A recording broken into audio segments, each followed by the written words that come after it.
member for Monash. Deputy Speaker, I feel I've passed this way before many times, many speeches. If you listen to the member for Jagajaga today, you'd say that this is the greatest thing since sliced bread, this legislation. If you listen to the member Corio, you get the same message, but there were some underlying messages that came through to me as I listened to a number of the speeches today, and they were this. And while the member for Corio is still here,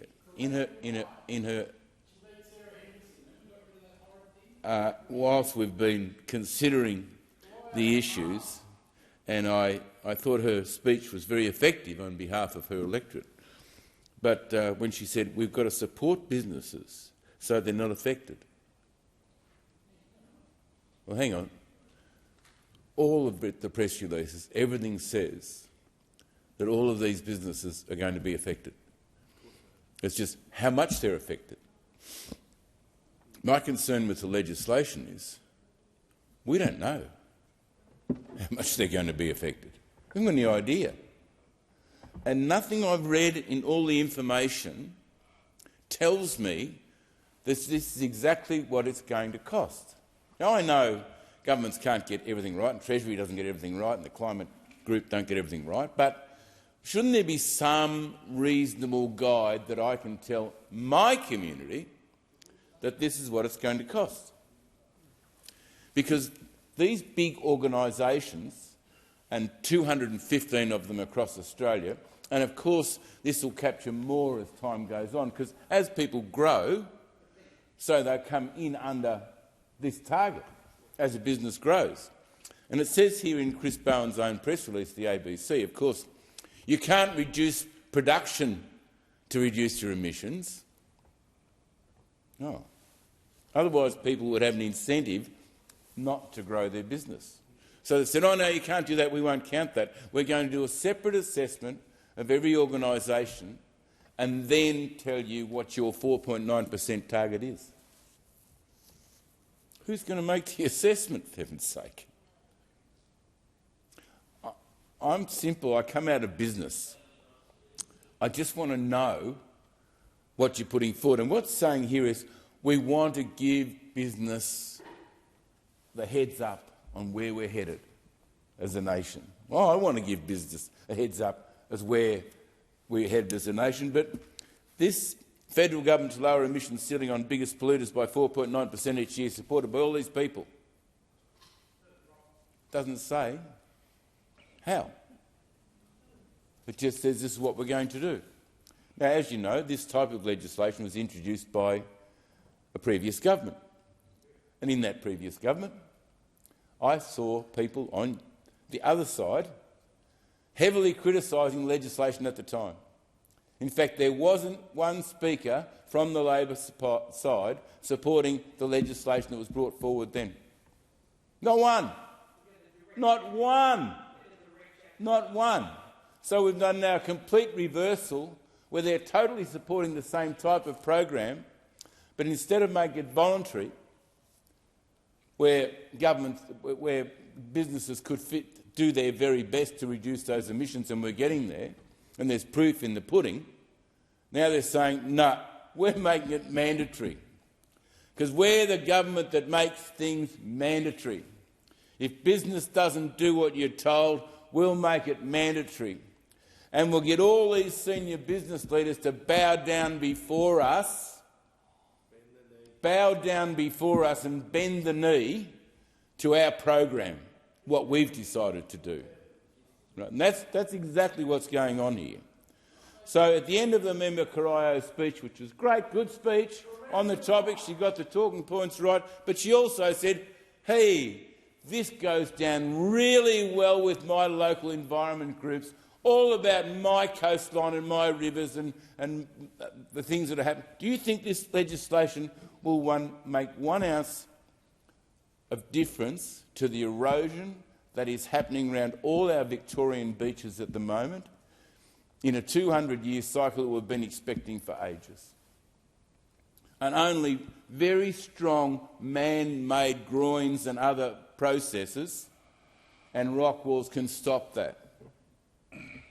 So we've actually built on land in this nation that 200 years ago were ocean and sand dunes. There's shells in my backyard at Phillip Island because once that's where the sea was. And we're saying that these bushfires are being caused by climate change. How dare I even suggest that they're not all caused by climate change, or could they be caused by bad management of our forests for 200 years? And more recently, in the last 50 years. And we saw in the last bushfires that went through New South Wales and Victoria, where there'd been Indigenous management, did they have a problem with their townships where there'd been Indigenous management of the forest? No, they didn't. But step outside the Indigenous management and the places were torn to shreds by fires because of our management of our environment. I take the blame. So in this legislation, I would back you 100% if I hadn't heard it all before and believed that the legislation was actually going to do what it is suggested that it will do. If it will actually do what it is suggested it will do. But what it will do, it'll put the price of steel up, it'll put the price of cement up, it'll put the price of the products that come from those steel and cement products. Some of our biggest companies are going to have to cover higher costs because of this legislation. That's acknowledged by the government. It's acknowledged. But do they acknowledge how much harder that will make a first home buyer to be able to get into a home? Or a backyard shed be increased in price to, I'm not saying become unaffordable, but a backyard shed's going to cost you a whole lot more. Your little shed in the backyard is going to cost you a whole lot more because of this legislation. Do you know all your main buildings are going to cost a whole lot more because of this legislation? Do you know these companies will have diminished output because of this legislation? And you know that in China their emissions are rising because they're building power station after power station after power station after power station after power station.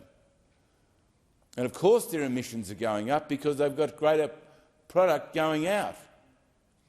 And yet this not only says if you increase your business and you have greater emissions, it's only natural that as our economy grows, our emissions are going to grow. So how do we deal with that? With this legislation? I thought the proposition before the nation, prior to that, was a lot better proposition than this is, because of all the unknowns that are in this legislation. There isn't one. The government talks about a soft hit on the economy. What's a soft hit on the economy and what's a hard hit on the economy? So this is going to be just a soft hit on our own economy. Is that the same type of soft hit that has been wrought upon white paper manufacturing in this country because the courts have decided they know better than governments and our regional forest agreements and other agreements we have regarding the management of our native forests?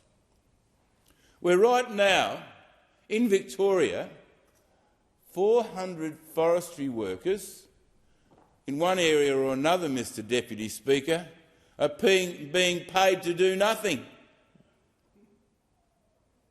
Every week they're being paid, 400 of them are being paid to do nothing because our whole forest industry is stuck in the courts. Caught and stuck in the courts. And the state government of Victoria is doing nothing about it.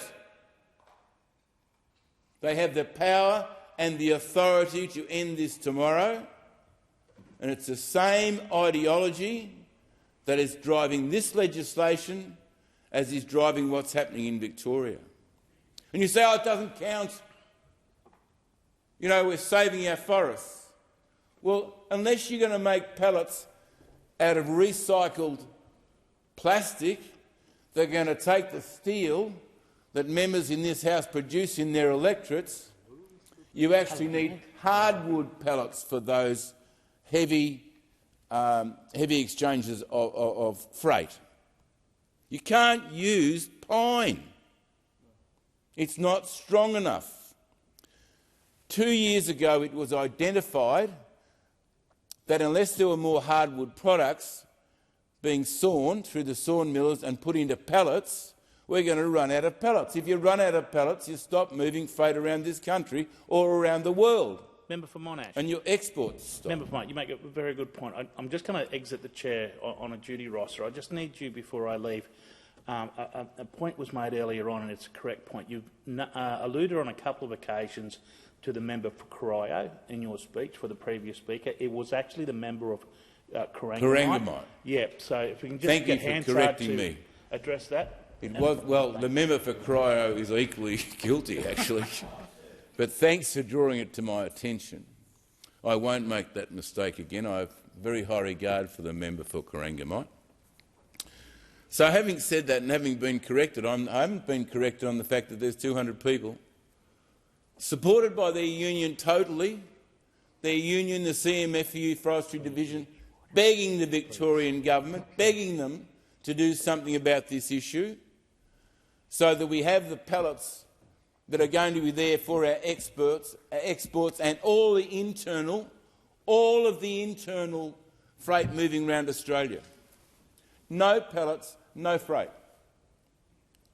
All of these things have consequences. This legislation has consequences. All this side has asked the government of the day is, what are the consequences? We have a 43% reduction in emissions by 2030, which is 7 years' time, and it's going to affect all of these 215 businesses. End of story. Can you explain what the cost will be for us to get to that by 2030? No, but we'll have a 43% reduction. To the detriment of whom? Who's going to lose their jobs? What businesses won't be able to operate under this process? Is it a crime in this day and age to ask reasonable questions of the government of the day, of the policies that put in place, and nothing I've read here or in the excellent talking points I was given by the Coalition of what the cost is going to be? Nobody knows. It could be anything. So are we going to risk our most important industries? And I heard the members of parliament on my side, on this side of the House, on the Coalition side, on the opposition side, talk about how it's going to affect individual companies in their electorate. Now, those companies, they're probably not part of the big business spruikers. They're just businesses trying to get along in a very difficult world. I recognise that. We recognise there's changes in the climate. I've been seeing changes in the climate since 1990 when I came into this place, and recognised there were differences and there's things we can do, practical things we can do. And I've seen every government struggle with it. But to come in this way and implement this way, I believe will be a detriment to the nation. I haven't seen one of these programs yet in all my years in the House and out of the House come to fruition of the promises and dreams that were made in the process of implementing this legislation. I've never seen one. I've never seen one state government meet its targets for emissions reduction. Not one. I've heard a lot of promises, usually just before elections. A lot of promises and a lot of guarantees. I mean, my state government, the Andrews government, is actually introducing the State Electricity Commission of Victoria, back again with renewables. And because I'm out of time, every time I see an announcement on renewables, the price of power goes up. The question is that this bill be now read a